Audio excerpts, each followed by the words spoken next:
problème de reprenariat au Québec, pour moi, c'est une des plus belles opportunités. S'il y a des opportunités, il faut les saisir. Il y a de moins en moins d'entrepreneurs, il y a de moins en moins, je trouve, de courage, justement, d'entreprendre et de prendre des risques. Moi, je pense que les gens qui vont prendre ces risques-là, qui vont être curieux et qui vont y aller, vont faire partie des gens qui vont créer de la richesse et énormément de richesse. Puis j'ai toujours dit, pour distribuer de la richesse, il faut en créer.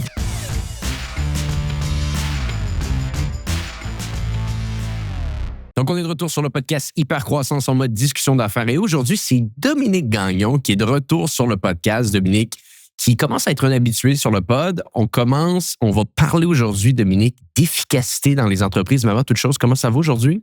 Ça va bien. Comme je te disais, ça va vite. Fait que très, très rapide. Nous, c'est la pleine saison en ce moment. Donc, on est... tous nos parcs opèrent. On a mis un super dashboard dans le bureau. Fait qu'hier, je regardais 100 millions dans le dernier trimestre. Fait que quand même, l'été commence. Fait qu'on voit nos parcs qui performent super bien, les chiffres qui continuent de monter. Mais c'est aussi la pression parce qu'évidemment, on fait à peu près 70 % de notre chiffre d'affaires durant la saison estivale.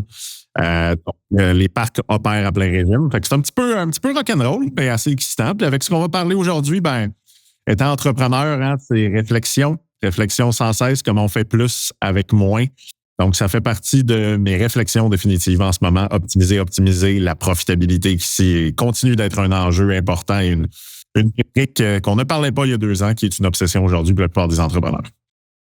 C'est une bonne ou c'est une moins bonne chose? On va essayer de décortiquer tout ça ensemble. Mais juste pour être certain, parce que peut-être que là, les gens vont se dire Connect & Co sont passés en hypercroissance exponentielle. Le 100 millions, c'est des transactions que vous avez été capable de faire sur les parcs. C'est pas des revenus, là, juste pour être certain. On touche quand même, évidemment, quelque chose sur l'entièreté de ces revenus-là. Mais oui, c'est le volume. En fait, notre objectif était en 2026 de faire $1 milliard en volume de transactions, ce qu'on est quand même bien avancé pour faire. Donc, effectivement, ça vient dans notre modèle économique. Donc, plus on fait de volume de transactions, plus on fait d'argent. Du fait qu'on prend un pourcentage là, sur ces transactions-là qui peut tourner, je dirais, au final, entre 3 et 5 %. Donc, ça permet de donner quand même une petite idée sur la vélocité. Mais ce qui est agréable de notre modèle d'affaires, c'est un peu ce qu'on disait, c'est qu'on bat notre budget depuis le début de l'année, mais sans avoir rien fait. En fait, dès le moment que les parcs performent mieux, je performe mieux. Donc, c'est une vraie notion de partenariat qui est aussi à risque. Si nos parcs performeraient mal, notre chiffre d'affaires baisserait. Mais en ce moment, c'est un modèle d'affaires qui nous bénéficie parce que les gens, malgré la crise économique, malgré la récession, l'inflation, les gens ils ont envie de sortir puis ont envie de profiter de la vie. Comme on le disait, les expériences restent au cœur définitivement des familles et des endroits où on met nos sous. Il y aura définitivement quelque chose qui ne bougera pas tellement dans les prochaines années, les expériences avec d'autres êtres humains en présentiel. Je pense que les gens en raffolent et les gens vont continuer à vouloir en avoir un petit peu plus dans les prochaines années. Bon, je te lance. Salesforce disait ce matin un excellent article. C'est Mark Benioff qui disait que maintenant, 50 % du travail à l'intérieur de son entreprise était fait par des agents IA. Donc, c'est une bonne prémisse pour dire on est arrivé dans un ère d'efficacité. Certes, c'est une bonne chose, c'est une pas bonne chose. Comment qu'on s'adapte? Je serais curieux de t'entendre sur le sujet. Je pense qu'on peut le prendre de plusieurs points de vue. D'un point de vue entrepreneurial, c'est une bonne chose. Parce qu'évidemment, si on est capable demain d'utiliser moins de ressources financières pour créer plus de richesse et donc de valeur, très intéressant. On le réfléchit évidemment chez nous constamment. En ce moment, ça fait partie des discussions. J'avais justement une employée qui était ma VP People, était dans le Silicon Valley il y a quelques semaines, puis elle est revenue en disant aujourd'hui, le buzz dans la vallée, c'est quelle compagnie va faire la première compagnie à $1 milliard avec moins de 10 employés. Donc, il y a un côté, d'un point de vue, j'aimerais être à la tête de cette compagnie-là qui va faire $1 milliard avec moins de 10 employés. Ce qui m'inquiète, puis il y a l'autre côté, il y a le côté humain qui est derrière ça. Fait que d'un point de vue opportunité pour les entrepreneurs, c'est exceptionnel. Je pense que le monde va changer à une vitesse radicale et les gens qui vont sauter dans ces opportunités-là vont en profiter. D'un autre côté, j'ai l'impression que le chômage va monter à 25-30 %. J'ai l'impression qu'on le voit et je le vois même dans mes équipes. Tu sais, Antoine, il y a de ça 2 ans, là, quand je voulais embaucher un ingénieur, j'allais quasiment allumer un petit lampion à l'église. Là. Puis là, je me disais, s'il vous plaît, il faudrait que cet ingénieur-là accepte l'emploi parce que j'en ai vraiment besoin. Il y en a un qui renouvelait son hypothèque dernièrement, puis il m'a appelé personnellement. C'est pas quelqu'un avec qui je parle si souvent que ça. Puis il me dit, Dominique, je vais-tu encore avoir une job cette année? Parce que je suis en train de renouveler mon hypothèque, puis j'aimerais ça que tu sois transparent avec moi. J'ai dit, j'ai été quand même assez dur. J'ai dit, si tu continues comme ça, non, tu n'en auras pas probablement dans les prochaines années. Parce que c'était quelqu'un qui était assez réfractaire au changement, un peu plus fermé, un peu plus difficile. J'ai dit, par contre, je pense que tu es quelqu'un de très compétent. Puis si tu jumps, je je peux te garantir que tu vas avoir un emploi, mais on sent cette peur-là. Donc, moi, je suis quand même inquiet sur le côté humain de dire comment ces gens-là vont se replacer, comment on va être capable de transférer. On ne voit pas à quel point c'est gros. Je voyais Booking.com ont mis 900 employés à pied cette semaine. C'est un après l'autre et ça continue. Et ces gens-là n'étaient pas prêts parce que moi, c'est une vague, je pense qu'on avait tous vu comme entrepreneur arriver. Mais la vague, là, elle est beaucoup plus rapide, je pense, que ce que tu avais pu estimer ou que j'avais pu estimer à son arrivée.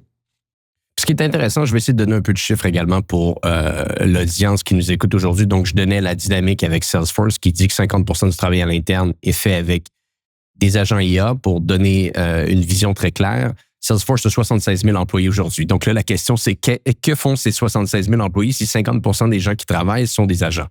Meta, 14 janvier 2025, a coupé 5% de ses effectifs, 3 600 postes. Microsoft, 7 000 postes qui ont été coupés ou qui vont être coupés depuis le 13 mai 2025. Amazon, la même chose. Ils ont été capables de couper beaucoup de postes récemment. On en parlait également juste avant le podcast. Klarna, qui vient de mettre beaucoup de gens à pied. Et ce qui est intéressant dans tout ça, ou du moins intéressant, peu importe dans la manière qu'on l'approche, mais je pense fascinant dans l'analyse, c'est de se dire que ces mises à pied-là ne sont pas faites à cause d'un enjeu économique. Elles sont simplement faites à cause d'un effet de levier qui se met en place avec les technologies qu'on a sous la main. Et je te rejoins sur un point, puis je pense que ça ouvre une discussion qui est intéressante. Ici, j'en parlais récemment avec Jonathan Léveillé sur le podcast, c'est que j'aurais tendance à croire, et je serais curieux de t'entendre, c'est qu'entre le moment où est-ce que ces emplois-là se perdent pour augmenter l'efficacité des entreprises, c'est le terme qui est utilisé, et que l'intelligence artificielle nous a rendus tellement plus productifs qu'on a été capable de créer 50 nouvelles industries qui requièrent des emplois pour tous ces gens-là, j'aurais tendance à croire que la transition elle va être plus longue que prévu. Il va y avoir beaucoup plus d'efficacité et de profitabilité qui va être mis en place dans les entreprises avant qu'on soit capable de trouver des nouveaux emplois pour les gens qui perdent ces entreprises-là.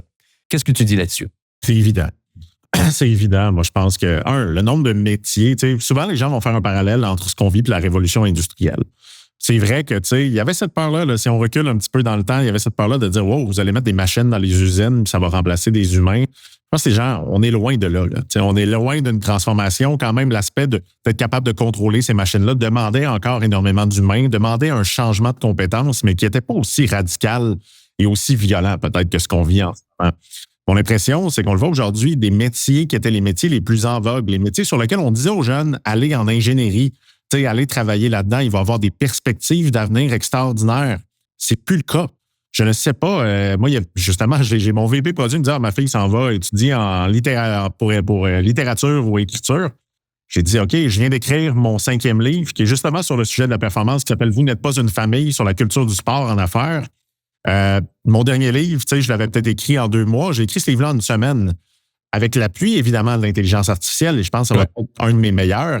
Et je me questionne même sur à quel point demain, il va avoir de la valeur à écrire. Donc, il y a tellement de transformations qui vont vite. Et le problème, c'est que j'ai l'impression que la plupart des gens, surtout au Québec, ont décidé de fermer leurs yeux et penser que ça allait passer. C'est un petit peu, je vais attendre, là, puis ça va passer, cette histoire-là, c'est sûrement vague. Je pense qu'on est dans de l'idéaliste aujourd'hui. On préfère reprendre les nouvelles dans les médias. On a sûrement peur de ça parce que ce qu'on voit dans les médias, c'est qu'ils vont s'amuser à parler de la compagnie qui avait des ingénieurs en Inde qui ne faisaient pas du vrai IA. Ils vont préférer décrédibiliser ce qui se passe plutôt que réaliser qu'on est en train de vivre quelque chose. Et moi, je pense que définitivement, il va y avoir des pertes d'emplois qui seront massives. Et ce qui, moi, m'inquiète énormément, c'est qu'on va de plus en plus avoir une richesse qui est possédée par que quelques personnes. Donc, évidemment, ça va aider le GAFAM, donc ça va aider les gros, parce que ça coûte cher aussi de ces outils-là, l'IA, ne sont pas donnés, ils sont très rentables. Une fois que tu laisses aller des gens, il y a quand même des coûts, des barrières à l'entrée pour aller les chercher. Il va y avoir de plus en plus d'extrêmement riches et de moins en moins, je pense, de classe moyenne. Et moi, c'est un petit peu ce qui m'inquiète sur cet échiquier-là, où ça va être beaucoup one winners take it all, qu'on dit. Donc, j'ai l'impression qu'on va continuer de créer un écart entre les très grandes entreprises et les petites entreprises. Les petites business, là, nous, on est encore une petite entreprise, malgré qu'au Québec, on a une taille substantielle. C'est pas facile de s'adapter à la vitesse, justement, des autres puis de faire ces changements-là très, très rapides. Parce que ce qui est intéressant, et je te rejoins parfaitement, et tu vois, tu avais récemment Geoffrey Hinton, qui est une des personnes qui est les plus en vue pour la création littéralement de l'intelligence artificielle. On l'appelle le Godfather of AI. Il a travaillé longtemps chez Google dans les dernières années. Maintenant, il est indépendant. Il disait en 2025, il disait ça sur un podcast récemment, en 2025, le meilleur emploi que vous pouvez avoir, c'est de devenir plombier. Donc, c'est simplement pour démontrer un petit peu la thématique. Je rejoins également sur la disparité des richesses parce que souvent, quand on parle d'outils qui vont aider à augmenter la productivité, on parle également de création de revenus et de création de nouvelles industries. En ce moment, la seule chose vraiment que j'ai et que je vois devant moi, c'est davantage une optimisation sur des revenus qui existent déjà. Donc, essentiellement, d'aller prendre le sandwich de quelqu'un d'autre et de l'amener dans ton entreprise, de couper une industrie qui existe déjà et de l'amener dans ton entreprise. Donc, on parle, ou plutôt ce qu'on voit en ce moment, c'est des gains d'efficacité, mais pas nécessairement de création de plus de richesses et de revenus. J'aurais tendance à croire que ça va arriver, mais entre le moment que ça arrive et les tendances qu'on voit actuellement, c'est là que se crée un petit peu le défi et l'enjeu. Maintenant, je serais curieux de t'entendre, parce que bien entendu, il faut voir l'état actuel de la situation, mais il faut également ne pas se mettre, comme tu l'as très bien mentionné, les doigts dans les yeux et penser que ça va être une vague et que le gouvernement va venir intervenir et qu'on n'aura pas le droit d'utiliser l'intelligence artificielle et que tout va être beau. Les choses sont là, les choses vont rester. Et autant un employé qu'un entrepreneur doit s'adapter en 2025. Donc, prenons le cas pratique de se dire, je suis un entrepreneur, je suis une organisation. Soyons honnêtes, on est dans une tendance déflationniste. En ce moment, le produit ou la prestation que tu vends aujourd'hui risque peut-être d'être dans un facteur de 2X, 3X ou 5X moins cher d'ici 3 à 4 ans. Ça, c'est inévitable. On le voit aller. Comment on peut se préparer? Comment on aborde le tout? Est-ce que ça commence par une communication qu'on devrait avoir à l'interne? Est-ce que l'IA, au lieu d'être un outil, devient quasiment un peu ce qui définit la culture de ton entreprise dans la manière que tu l'abordes? Comment tu vois le tout? Comment qu'un entrepreneur peut se préparer à ça pour rentrer dans cette ère d'efficacité? On vient que sur la culture, pour moi, l'innovation, c'est utiliser l'IA fait partie de l'innovation. Puis la qualité numéro 1 d'un innovateur, tu dirais que c'est quoi, Antoine? Quelqu'un qui est capable de se projeter sur la suite et quelqu'un qui est capable d'être excessivement intentionnel et compréhensible des tendances du moment. Et je pense qu'il faut vraiment être dans le moment pour comprendre comment on peut voir l'avenir. Donc, en quelques mots, c'est ce que je dirais. Pour moi, c'est curiosité. Aujourd'hui, on n'en voit personne chez Connect & Go qui n'est pas curieux. En fait, la valeur, puis tu vois, moi, ça l'a brassé un peu dans une conférence, j'avais ce point de vue-là. J'ai dit la créativité, ça ne sert plus à rien. Tu sais, je dis avant, être créatif, ça servait à quelque chose. Je dis aujourd'hui, la créativité, les outils nous permettent de faire de la créativité si on est suffisamment curieux pour les découvrir, les utiliser et en utiliser et en découvrir beaucoup. C'est ce que je vois avec énormément de gens qui performent dans l'IA. Ce pas des développeurs d'intelligence artificielle, c'est des gens qui ont utilisé 487 outils puis qui ont réussi à trouver les 10 qui ont bien fonctionné, puis qui ont cette curiosité-là de ne pas arrêter quand ça ne marche pas. Parce que combien de fois, dernièrement, je parlais à mon équipe de développement, puis je dis utilisez-vous Curseur, par exemple. Puis je l'ai utilisé il y a 3 mois, c'était pas terrible. OK, tu n'as pas la curiosité d'y aller à chaque semaine. Tu n'as pas la curiosité de voir le développement lequel ça va. Cette curiosité-là doit devenir une obsession. Et ce que j'ai l'impression chez la plupart des entrepreneurs que je côtoie, c'est qu'ils ne sont pas curieux, ils sont terrorisés, plutôt que curieux. Et on a besoin de plus de curiosité. Ça doit faire partie des valeurs de l'entreprise. On doit arrêter d'appeler notre business un bébé. T'sais, on doit tomber dans une dynamique où on est une équipe de sport, puis pour gagner, il va falloir s'adapter. Et il y a des outils. Et c'est pareil, dans le sport, ils réécoutent les matchs, ils ont des outils, entre autres de l'IA. Donc, pour nous, ça devient une obsession. Je pense qu'un des meilleurs statements qui a été vu dernièrement, c'est le statement de Harley de Shopify, sur dire, si vous n'utilisez pas l'IA dans votre travail, vous êtes à risque. On ne va pas remplacer un rôle si on pense que l'IA pourrait le faire. Et pour moi, c'est même un respect des gens. Aujourd'hui, d'embaucher quelqu'un, il faut se poser la question de dire, cette personne-là, on en a-tu vraiment besoin? Puis est-ce qu'on va avoir encore les moyens de la payer dans 1 an ou 2 ans? Parce que ce qui est le pire pour moi, c'est d'embaucher des gens et de les laisser aller 3 à 6 mois après. Ça n'a aucun bon sens. Donc, il y a un vrai re-questionnement sur la création de valeur, sur qu'est-ce qu'on peut faire. Puis les entrepreneurs doivent être curieux. Ils doivent refaire descendre cette curiosité-là plus bas. Et on doit aussi arrêter de prendre les gens avec des pincettes. Il y a beaucoup de gens qui ne vont pas être capables de dire aux gens, il va y avoir un changement dans notre organisation. Il va y avoir une transformation. Il va y avoir des pertes d'emploi, mais de la création de richesse qu'on peut redistribuer aussi. Donc, moi, je pense qu'on va faire des meilleurs salaires. Moi, je ne suis pas inquiet énormément pour les seniors. Je suis inquiet pour les stagiaires. Je suis inquiet pour les jeunes. Parce que c'est vraiment eux les seuls qui vont réussir, selon moi, à tirer leur épingle du jeu. C'est ceux qui ont été très, très curieux puis qui vont rentrer dans une business avec « je suis déjà senior malgré que j'ai 1 an parce que j'ai déjà testé tous les outils et je vais devenir vraiment quelqu'un qui va vous aider. » Mais pour le reste, définitivement, on va tomber sur des ratios. Puis nous, on le voit, c'est un ratio qu'on ne calculait pas tant que ça avant, mais que je vois de plus en plus dans le monde tech. C'est le salaire, donc les revenus récurrents par full-time employees. Donc, combien tu fais de revenus par employé? Aujourd'hui, de plus en plus de gens vont chercher un 100 000 DAR pour un employé dans le passé. Aujourd'hui, on cherche du 300 000, 400 000, 500 000 de revenus récurrents par employé. Et du fait que ça devient des métriques sur lesquelles les financiers vont te financer, on n'est plus justement sur la croissance du revenu. C'est la croissance du revenu sur le nombre d'employés qui est devenu une métrique.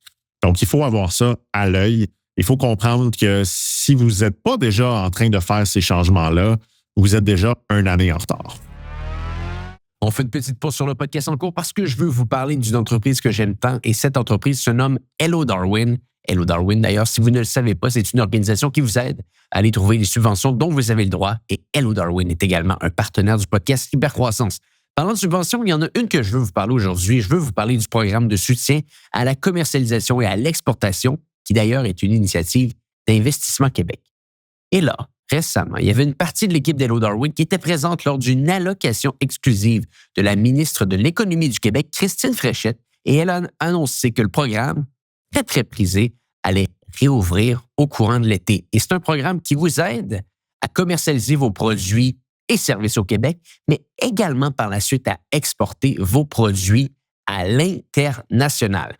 D'ailleurs, avec ce programme-là, dans le passé, on pouvait avoir des subventions qui allaient jusqu'à 250 000 $. Mais attention, sachant que c'est un programme qui est très, très, très en demande et qui a des places limitées, je vous invite à rapidement aller remplir un formulaire sur le site web de l'équipe de Hello Darwin pour être dans les premiers à y avoir accès avant que le programme soit plein. Donc, si ça vous intéresse, go.hellodarwin.com/hypercroissance. Je le répète, go.hellodarwin.com/hypercroissance. Il y aura un lien dans les notes de l'épisode. Ça va vous donner la chance d'être dans les premiers à avoir accès à cette subvention et également d'avoir un 10 % de rabais quand vous allez travailler avec l'équipe de Hello Darwin.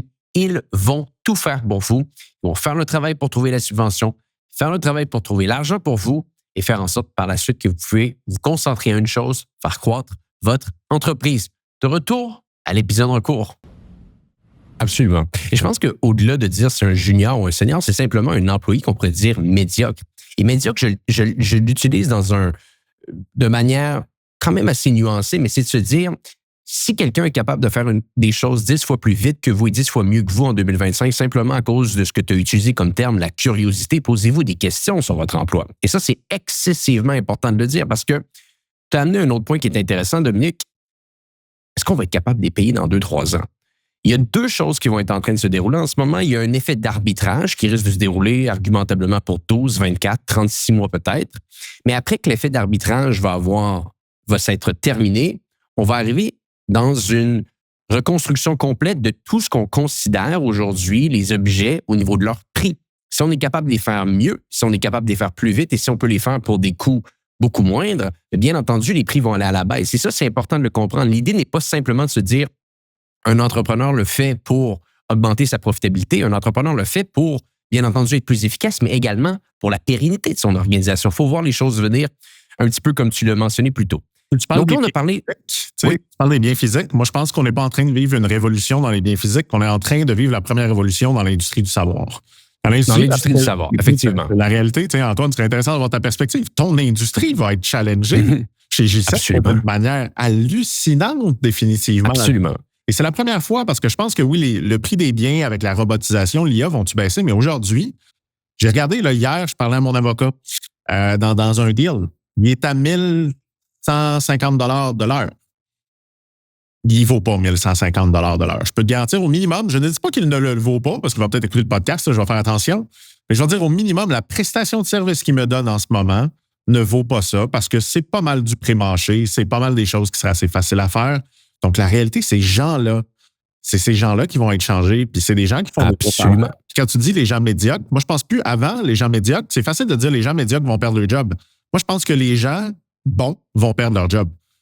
Les gens excellents vont... Mais le standard change. Le standard change. Aussi simple que ça. From good to great de Tim Collins. Là.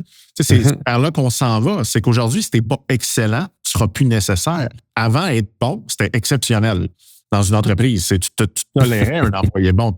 Les médiocres, là, pour moi, on devrait même plus en parler. Laissez-les aller aujourd'hui. On n'a plus besoin de ce monde-là. Mais on est en train de relever la barre. Puis moi, je trouve ça intéressant parce que je fais partie des gens un peu qui sont dans l'élitisme. Donc, j'aime j'aime l'idée de plus on remonte la barre, plus les gens, il faut qu'ils remontent. Je pense aussi que ça va amener de la bienveillance parce que la réalité aussi, l'intelligence artificielle, on oublie que ça va peut-être nous permettre de travailler moins, de travailler mieux, de travailler différemment. Donc, on peut le voir aussi sur, OK, là, il va falloir travailler 100 heures semaine, il va falloir être toujours plus performant. Je pense quand même qu'il y a des avantages aussi à ça sur la qualité de vie qu'on va avoir si on est capable d'avoir les bons outils et justement de protéger un peu notre santé mentale. Intéressant. Donc, on s'entend, entrepreneur, ça part de la culture, on doit le communiquer, on doit le dire, on ne doit pas avoir peur. Là, c'est plus quelque chose qui simplement va peut-être arriver, c'est devant nous, ça se met en place, ça va très, très vite. Effectivement, l'industrie du savoir va être celle qui va être le plus challengée le plus rapidement possible. Des agences de marketing, des cabinets d'avocats, des services comptables, tout ce qui essentiellement peut être automatisé, accéléré, va être challengé. Donc, vous devez vous poser des questions dès aujourd'hui. L'employé maintenant. Donc, l'employé maintenant, comment se prépare-t-il? Parce que je crois que peut-être il y a 2 ou 3 ans de cela, un peu comme l'entrepreneur, il pouvait se fermer les yeux, mais là, maintenant, il va l'entendre parler dans son quotidien à chaque fois, que ce soit de son dirigeant, que ce soit dans les nouvelles, que ce soit dans les podcasts. Il pourra plus se voiler la face également. L'employé se prépare comment? Tu as parlé de curiosité, mais si on allait un petit peu plus loin, comment on peut réellement aider nos collègues à comprendre vraiment ce qui est en train d'arriver au meilleur de nos connaissances? Parce que, soyons honnêtes, je pense que ce serait mentir de penser qu'on sait exactement ce qui va arriver. Mais comment on peut aider nos collègues là-dessus? Parce que c'est un changement également pour eux, un changement qui est important. Pour moi, c'est de plus en plus des compétences transverses. Ce qui veut dire qu'on va chercher de plus en plus. Tu vois, je pense que l'ingénieur de demain, c'est probablement un product owner qui est capable à la fois d'utiliser des outils d'ingénierie, donc des Lovable, etc., qui va lui permettre de développer, qui va à la fois lui permettre de faire du UX, donc remplacer le UX designer. Donc, je pense que c'est des gens qui vont être de plus en plus. Bizarrement, on est passé de généralistes à des spécialistes. Je pense qu'on revient à des généralistes. Et un entrepreneur, c'est quoi? Généralement, l'entrepreneur, c'est toujours le plus généraliste. Un entrepreneur, c'est excellent dans rien, c'est bon dans tout. C'est la personne qui comprend l'entièreté de tout ce qui se passe dans l'entreprise, mais qu'un jour va chercher des spécialistes. Mais l'avantage, justement, des outils, c'est qu'on va de plus en plus avoir besoin de généralistes, de gens qui sont capables de devenir des spécialistes dans tout, parce qu'ils ont les bons outils à ce moment-là. Ça revient encore à la curiosité, ça revient à l'aspect que, pour moi, la plus grande inquiétude, elle n'est pas chez les entrepreneurs, elle est chez les employés. La première chose, c'est d'arrêter de penser que les choses ne vont pas changer. Les choses vont changer. Les choses vont changer à une grande vitesse. C'est terrorisant, je le comprends, puis j'ai beaucoup d'empathie pour ça définitivement. Après, ça commence par la curiosité, par les outils, par comment vous êtes capable de justifier votre rôle en créant de la valeur. Parce qu'à la fin, c'est quoi une entreprise? C'est la création de valeur. S'il y a des revenus qui rentrent, il y a des dépenses qui sortent et on crée de la valeur. Donc, quelqu'un aujourd'hui qui fait quelque chose, par exemple, je dis, OK, moi, je gère tes médias sociaux. Est-ce que je crée vraiment de la valeur? Comment je le fais? Comment je suis capable de le faire d'une manière peut-être plus humaine? Parce qu'il y a aussi un côté humain dans tout ça, de dire on n'est pas prêt aujourd'hui à utiliser toutes des machines puis de l'IA. Mais il y a un changement de culture, il y a un changement définitivement d'ouverture des gens. Parce que moi, ce que j'ai l'impression, c'est qu'on a très, très peu d'ouverture aujourd'hui dans nos équipes sur la réelle utilisation de l'intelligence artificielle. On est encore beaucoup dans l'argumentaire de ça peut divaguer, c'est pas fiable. La vie privée, je donne souvent des conférences, là, puis à peu près chaque corps de métier va dire « Ouais, mais dans mon industrie, moi, je suis conseiller financier, on ne peut pas vraiment utiliser ça pour la protection de la vie privée. » Je dis « OK, mais vous avez une vision tunnel qui ne fonctionne plus et il faut réellement créer un onde de choc. On a besoin que les gens réalisent que ce qui se passe, c'est un bulldozer qui est en train de passer. » Et ça, moi, ce que j'ai l'impression, c'est qu'on a une couple comme moi, toi, puis David, puis Joe, qui parle de ça, mais j'ai l'impression qu'au Québec, les gens continuent de parler de Trump. Tu sais, c'est Trump, ce qui se passe, puis le prix de l'épicerie, puis je comprends que les légumes montent, puis c'est tough, là. Les gens ne réalisent pas qu'on est en train de vivre, selon moi, une des plus grandes transformations. Puis étant papa, moi, je suis très, très inquiet pour mes enfants. Tu sais, je les regarde, puis c'est des questions que je me pose profondément, là, Charlotte puis Béatrice, qui ont 8 puis 9 ans. Je les regarde, mais je dis, ils vont faire quoi plus tard? Et c'est une réflexion qu'on va avoir, mais avec un sentiment d'urgence qui n'est pas ressenti définitivement aujourd'hui. Du moins au Québec, j'ai l'impression qu'on le ressent un petit peu plus sur le marché américain, mais définitivement, je pense qu'il doit avoir un sentiment d'urgence. Bien, je pense que c'est une différence également de mentalité, c'est-à-dire que rapidement, très, très souvent dans la culture américaine, dans un cas comme ça, va voir le verre un petit peu plus plein. Donc, directement de se dire, je peux faire plus d'argent, je peux ramener plus de profit aux investisseurs de mon organisation, j'avance. Je pense qu'il y a peut-être un petit frein au Québec, peut-être relié à tout ça. Et je pense que c'est important d'en parler parce qu'il y a énormément de choses positives. Parce que tu as utilisé un terme plus tôt, puis je vais essayer de le tourner de manière un peu différente. Tu as utilisé le terme « la créativité n'existe plus ». Peut-être, ou quelque chose comme ça, là, je te paraphrase. J'aurais tendance à dire que la créativité, maintenant, argumentablement, aura jamais été autant importante parce que n'importe qui peut devenir un créateur. Tu peux créer à peu près tout ce que tu veux maintenant. Tu l'as bien mentionné, tu peux littéralement commencer à coder quand tu n'avais jamais codé de ta vie. Tu seras peut-être pas un développeur incroyable, mais tu vas pouvoir au moins aller comprendre comment ça se met en place. Tu peux créer des visuels, des designs. Tu peux bien entendu faire de la rédaction, écrire des livres sans peut-être jamais avoir écrit un livre de ta vie. Donc, tu es capable de faire plus, de faire des choses que tu n'aurais jamais pensé faire, qui auparavant étaient impossibles. Et ça, pourquoi j'amène ça à ton attention, Dominique? Je l'ai uniquement bien compris récemment. Dans une entreprise en ce moment, ça doit absolument partir par le haut. 100%. Si vous arrivez dans votre entreprise, vous entourez quelqu'un, vous dites, bon, toi, tu es curieux, tu pourrais mener le département IA. On a tout fait ça à peu près. Reviens-moi avec des idées. Je ne sais pas pour toi, mais moi, je l'ai vu, ça ne marche pas. Oui, ça doit partir. Le dirigeant doit avoir les mains sur le volant et expliquer tout ce qui est en train de se passer et l'utiliser lui-même pour que là, ça s'intègre vraiment dans la culture de l'entreprise. Mais encore pire, embaucher des consultants. Et désolé, on a beaucoup d'amis qui sont consultants de l'IA. mais pour moi, le pire, c'est de déléguer cette responsabilité-là à je vais rendre une belle petite boîte de consultation à l'interne, puis ils vont transformer ma culture. Ils vont le faire. Et ça, c'est ce que je vois beaucoup. Il y a des boîtes de consultants en IA là, aujourd'hui qui impriment de l'argent. Là. Sincèrement, qui sont souvent assez moyens puis assez faibles. C'est juste qu'ils ont été un peu en avance sur les autres. Moi, je suis d'accord. Il faut arrêter de dépenser des dizaines, des centaines de milliers de dollars en consultant pour venir faire régler nos problèmes.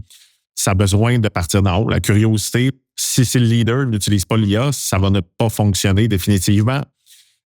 Et on a besoin que ça redescende. Puis moi, je suis d'accord, il faut arrêter d'avoir une personne. Il faut arrêter d'avoir un responsable de la créativité ou de l'innovation ou de l'IA. Ça devient vraiment à l'interne une culture. Ce qui peut être intéressant, c'est d'avoir des évangélistes. Donc, c'est intéressant d'avoir des leaders d'opinion à l'interne qui sont capables de parler de leur succès, de parler de « oui, ça marche », etc. Et au final, je suis d'accord. Et ça part d'une obsession. Puis les plus grands entrepreneurs que j'ai connus sont des obsessifs. Ce ne sont pas des gens lazy, confortables. C'est des gens qui sont obsessifs. C'est des gens qui, quand tout le monde arrête là, on va un petit peu plus loin, on la pousse. Donc, il faut généralement en parler à tous les meetings. Mon VP Engineering, il rit parce qu'à tous les meetings, je pose la question sur « ouais, mais comment on utilise l'IA là-dedans? Ou comment on pourrait remplacer ça? Ou l'assurance qualité, comment on va faire ça demain? » Il faut avoir cette obsession-là, puis il faut que ça devienne effectivement culturel. Cette obsession de faire plus avec moins, d'être plus efficace, d'utiliser mieux les gens aussi puis les ressources pour créer plus de valeur. Et je suis d'accord avec toi, la créativité, c'est pour ça que je l'ai remplacé par curiosité, parce qu'il y a quand même une ligne très, très fine entre les deux. Mais la créativité, la réalité, c'est qu'avant la créativité de créer un logo, tu disais quelle couleur, etc. Ça, c'est les outils aujourd'hui te permettent relativement de le faire, mais la curiosité, c'est d'apprendre à utiliser les outils qui vont te permettre de faire la plus belle création. Parce que demain matin, ChatGPT, fais-moi un logo, ça va être affreux. Il va te faire le même, puis on le voit, 37 compagnies ont le même logo parce que c'est ce qu'ils ont fait. Quand tu commences à savoir lui parler, à lui donner du feedback, à lui donner des pistes d'inspiration, c'est là que ça devient intéressant. Et ça, tu le découvres beaucoup plus avec ta curiosité qu'avec ta créativité. Et ça revient à un point qui est intéressant de t'en parler un tout petit peu plus tôt. Je l'ai essayé il y a 3 mois, ça n'a pas marché. Et ça, c'est une erreur que j'imagine que tout le monde a fait, c'est de penser que l'intelligence artificielle, comme on la connaît aujourd'hui, agit comme un logiciel. C'est pas, et pardonnez-moi l'anglicisme, ici, un plug and play. Ça s'entraîne, ça se travaille, ça s'améliore et ça devient drôlement meilleur rapidement si, comme tu le dis, on est capable d'y parler. Et ça, je pense que c'est un point qui est très, très important dans votre culture, dans le message que vous amenez. Vous ne pouvez pas juste dire « utilisez l'IA ». Vous devez démontrer dans un cas pratique, voici comment on va utiliser l'IA et ça se peut que je sois en back and forth avec l'IA pendant 15 minutes pour arriver à ce que je veux au final, parce que c'est de même, ça fonctionne. Donc, au-delà de dire on intègre l'IA, je pense qu'un autre point qui est important dans notre culture, c'est de se dire comment utiliser l'IA. Et ça, c'est un point que très souvent les gens oublient. Oh oui, j'utilise ChatGPT, oui, j'utilise Gemini, oui, j'ai utilisé Anthropic récemment avec Claude, c'est bien. OK, mais qu'est-ce que tu as été capable de créer avec ça? Ça va plus loin que simplement l'utiliser. C'est comment être capable de prendre l'outil et au final d'être capable de créer quelque chose qui nous rend plus productifs. Exactement. Puis souhaitons que ça commence à être enseigné. Parce que la réalité, là, moi, je pense pas qu'on en parle encore dans les écoles. Je pense pas qu'on en parle encore, même dans les milieux universitaires, énormément. Moi, ma fille de 9 ans utilise l'IA pour réviser ses examens. Il n'y a personne de plus intéressant avec qui échanger pour dire, OK, j'ai un examen, voici sur quoi ça fait, pose-moi des questions et je vais y répondre. C'est merveilleux pour l'apprentissage. Puis tu vois, je suis terrorisé un peu au niveau économique, mais je suis extrêmement excité au niveau de l'éducation, sur comment l'IA va aider aux gens à être plus éduqués sur l'aspect médecine, sur l'aspect environnemental. Moi, j'ai toujours dit l'IA va détruire ou sauver la planète, mais c'est un ou l'autre. C'est probablement pas les deux. Mais je suis d'accord avec toi. Le problème, c'est que les gens jugent très, très rapidement. Ça ne fonctionne pas et ne comprennent pas que c'est qu'à chaque jour, ça évolue. C'est vraiment une question de journée. On fait juste la création vidéo. Tu sais, il n'y a pas très longtemps, on disait que ça ne marche pas. Puis aujourd'hui, c'est révolutionnaire. Tu es capable de faire des vidéos publicitaires d'une qualité extraordinaire, sans aucune équipe. Qui fonctionne. Fait que je blaguais quand on a vu l'annonce d'un Québécois va faire James Bond.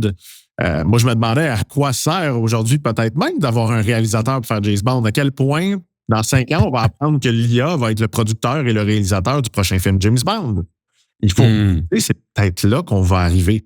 C'est peut-être là que ça s'en va parce que les coûts de production d'un film aujourd'hui font que c'est une industrie qui est extrêmement coûteuse et qui pourrait permettre à beaucoup plus de gens de raconter des histoires en la démocratisant. Donc ça, il y a un outil. L'autre chose qu'il faut quand même faire attention, c'est qu'on remet énormément aussi parfois nos compétences dans les mains de quelques personnes. Donc, il faut avoir une réflexion. Si vous dites, OK, tout notre business est basé sur l'utilisation d'OpenAI ou de ChatGPT, ils vous tiennent aussi à un certain moment par la corde au cou parce qu'ils peuvent demain matin augmenter les coûts. Moi, j'utilise Snowflake, par exemple, comme data warehouse, puis il augmente de 20% chaque année. Puis chaque fois, je fais OK, mais j'ai pas le choix parce que toute mon infra est basée sur eux. Donc, il y a aussi une réflexion sur à quel point on va devenir dépendant de 5, 10, 15 entreprises. À quel point ces entreprises... Oui, c'est déjà le cas. C'est déjà le cas, hein? C'est le cas, mais je trouve que ça va devenir, je pense, de plus en plus, parce qu'évidemment, dans la tech, c'était déjà le cas. On était tous un peu dépendants d'AWS, de Meta, etc. Mais aujourd'hui, c'est tous les emplois vont commencer à reposer sur ça. Donc, imagine à quel point ces entreprises vont faire de la richesse. Moi, j'ai hâte de voir à quel point, dans les prochaines années, des OpenAI, etc., vont simplement s'accaparer 20% de la richesse mondiale. Je ne sais pas, mais c'est quelque chose, c'est possible. Ben moi, j'ai hâte de voir la création de revenus. Parce qu'en ce moment, on a l'impression que c'est davantage dans un contexte d'optimisation. Il y a un joueur qui crée des revenus purs, net et précis, c'est NVIDIA. Le reste vient prendre des parts d'optimisation d'un paquet d'entreprises qui auraient dû être plus efficaces depuis longtemps. Et j'ai l'impression que ça va continuer à être comme ça pendant encore quelques temps, jusqu'à temps qu'il y ait vraiment, bien entendu, des découvertes. Dominique, je ne prendrai pas plus de ton temps, mais si on avait à terminer là-dessus, on doit être plus efficace, que ça nous fasse peur ou pas, c'est une inévitabilité, pas facile à dire ce terme-là. Vous devez le faire. Les employés, soyez curieux. Être médiocre, c'est déjà terminé. Être bon, c'est dangereux. Vous devez être exceptionnel. Et j'aurais tendance à croire que les entrepreneurs, c'est la même chose. La seule chose que vous allez gagner, c'est peut-être 2 ans. Vous allez être capable de vivre un petit peu l'effet d'arbitrage, tant mieux pour vous. Mais si vous n'êtes pas bon dans 2 ans, votre entreprise n'existera plus. C'est aussi simple que ça. Et je crois que c'est pour à peu près toutes les entreprises. En premier lieu, bien entendu, les gens dans l'industrie du savoir, mais par la suite, les choses vont s'accélérer. Donc, personne n'est à l'abri. Soyez conscients de tout ça. Création de valeur. Qu'est-ce que vous créez comme valeur, définitivement? Posez-vous cette question-là. Tu l'as bien dit, des métiers comme plombier, c'est une discussion que j'avais dernièrement de dire, est-ce que je vais retourner dans la tech? Je ne pense pas.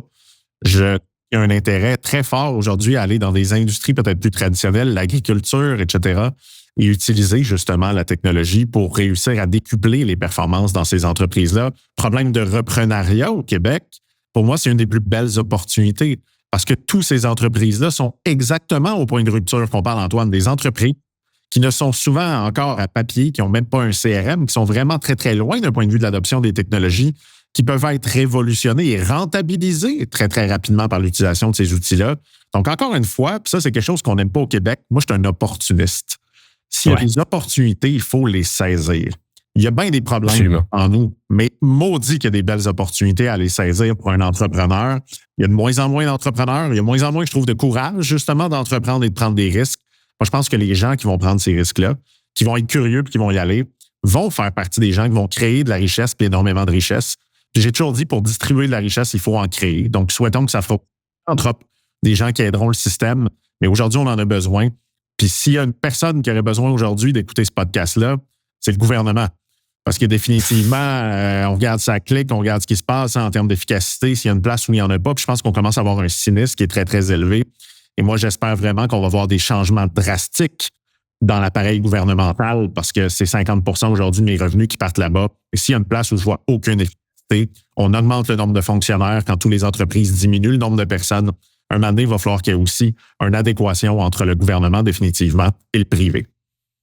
On a besoin d'un prochain premier ministre un petit peu plus techie. Je pense que ça va faire du bien à tout le monde de voir ça venir. Dominique, merci encore d'être avec nous. On va se revoir très bientôt pour un prochain podcast. Et pour les gens qui nous écoutent, eh bien, on se dit à bientôt pour un prochain épisode du podcast Hypercroissance.